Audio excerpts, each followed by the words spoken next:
নমস্কাৰ বন্ধুসকল, পুনৰ আপোনালোকৰ মাজলৈ আহিছোঁ সৰু এটা টপিক লৈ। কাষ্ট চাৰ্টিফিকেট এখন সাধাৰণতে এপ্লাই কৰি এপ্ৰুভেল পৰ্যন্ত গোটেই ভিডিঅ'টোত আলোচনা কৰিবলৈ গৈ আছোঁ। গতিকে ভিডিঅ'টো স্কিপ নকৰি সম্পূৰ্ণকৈ চাই থাকিব। সাধাৰণতে সকলোৱে জানে কাষ্ট চাৰ্টিফিকেটখন কেনেকৈ এপ্লাই কৰিব লাগিব, কিন্তু তাতে কেতিয়াবা ৰিভাৰ্ট বেক হয়, কেতিয়াবা কেঞ্চেলেই কৰি দিয়ে। গতিকে এই ক্ষেত্ৰত অকণমান মই এই ভিডিঅ'টোত আলোচনা কৰিব ওলাইছোঁ আপোনালোকৰ লগত। প্ৰথমে মজিলা ফায়াৰফক্স ব্ৰাউজাৰটো আপোনালোকে অন কৰি ল'ব। অন কৰি লোৱাৰ পিছতে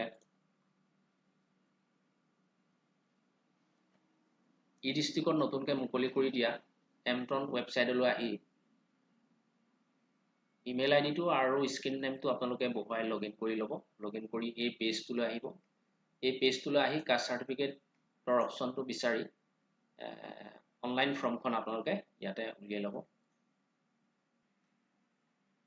আকৌ কৈছোঁ মই, আপোনালোকেতো জানেই গোটেইখিনি, গতিকে অকণমান মই শ্বেয়াৰ কৰিছোঁ ইয়াতে।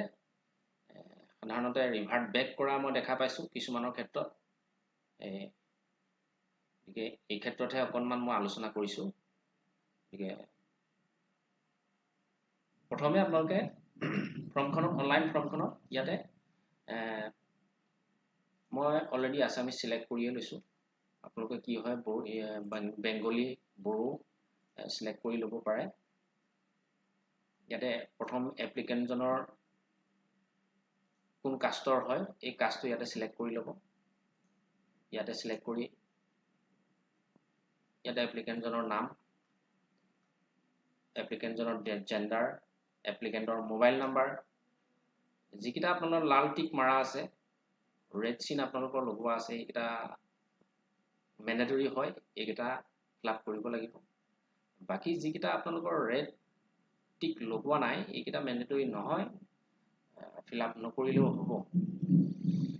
ডেট অফ বাৰ্থ, তাৰপিছতে কাষ্টটো কি হয়, তেওঁলোকৰ চাবকাষ্ট কি হ'ব, চাবকাষ্টটো ইয়াতে বহুৱাব লাগিব। Father name, mother name mandatory হয়, এইকেইটা বহুৱাবই লাগিব।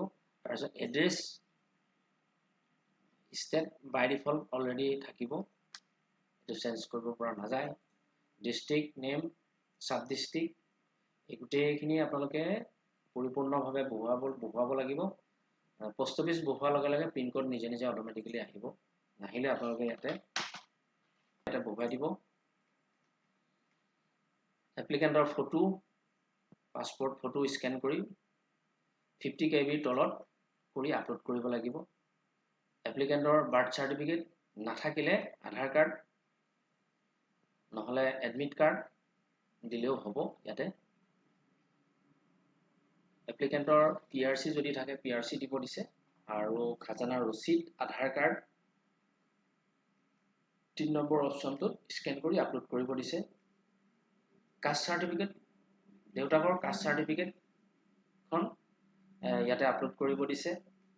বহুতৰে ক্ষেত্ৰত দেখা পাইছোঁ দেউতাকৰ কাষ্ট চাৰ্টিফিকেটটো নাথাকে। আগতে সাধাৰণতে কাষ্ট চাৰ্টিফিকেটবোৰ অফলাইন আছিলে, থাকিলেও কিছুমানৰ ফালি ছিগি গৈছে বা নাই, কিছুমানৰ থাকাসকলেতো দিছে, নথকাসকলে ক'ৰ পৰা দিব। গতিকে এই অপশ্যনটোত কিছুমানৰ অন্যান্য ডকুমেণ্ট দিবলগীয়া হ'লে ৰিকমেণ্ডেশ্যন কপি, যিখন ৰিকমেণ্ডেশ্যন কপি কাষ্ট চাৰ্টিফিকেট অফিচৰ পৰা অফলাইন আনিব লাগিব, আনি ইয়াতে আপলোড কৰিব লাগিব। তাৰ লগত গাঁওবুঢ়াৰ এখন প্ৰমাণপত্ৰ ইয়াত আপলোড কৰিব লাগিব। 5 নম্বৰৰ অপশ্যনটোত any other document, voter list, affidavit বা অন্যান্য কাষ্ট চাৰ্টিফিকেট, ৰিলেশ্যনৰ, গতিকে এইখিনি ভোটাৰ লিষ্টৰ লগত PDF কৰি পেলাই আপলোড কৰিব লাগিব।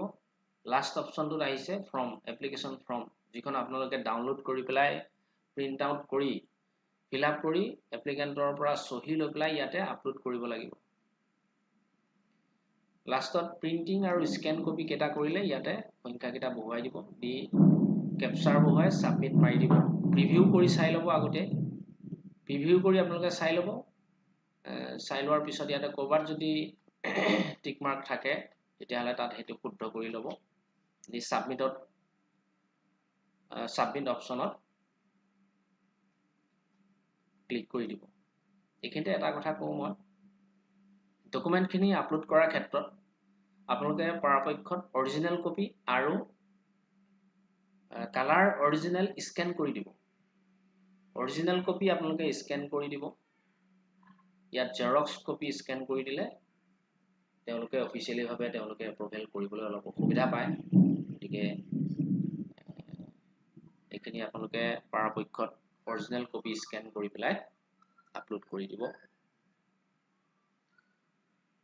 বহুতৰে ক্ষেত্ৰত মই দেখা পাইছো ৰিভাৰ্ট বেক মাৰে জেৰক্স কপি দি দিয়ে জেৰক্স কপি দিয়াৰ কাৰণে তেওঁলোকে অলপ অসুবিধা পায় গতিকে পৰাপক্ষত মই আপোনালোকক ৰিকমেণ্ড কৰিছো অৰিজিনেল কপি আপোনালোকে ইয়াত স্কেন কৰিব কৰি মেলি ধুনীয়াকৈ আপোনালোকে ফিলআপ কৰি সাবমিট কৰিব কৰি পেমেন্ট কৰি ৰিচিপ্টটো আপোনালোকে অনলাইনতে ওলাই যাব ৰিচিপ্ট কপিটো আপোনালোকে কাস্টমাৰক দিব পাৰে তোমাৰ কম্পিউটাৰতে আপোনালোকে সেভ কৰি ৰাখি দিব পাৰে 15 দিন 20 দিন 25 দিনৰ ভিতৰত আপোনালোকৰ কাষ্ট চাৰ্টিফিকেটখন এপ্ৰুভেল হৈ যাব আশা কৰিলো কেনে পালে ভিডিওটো নিশ্চয় কমেন্ট বক্সত কমেন্ট কৰি জনাব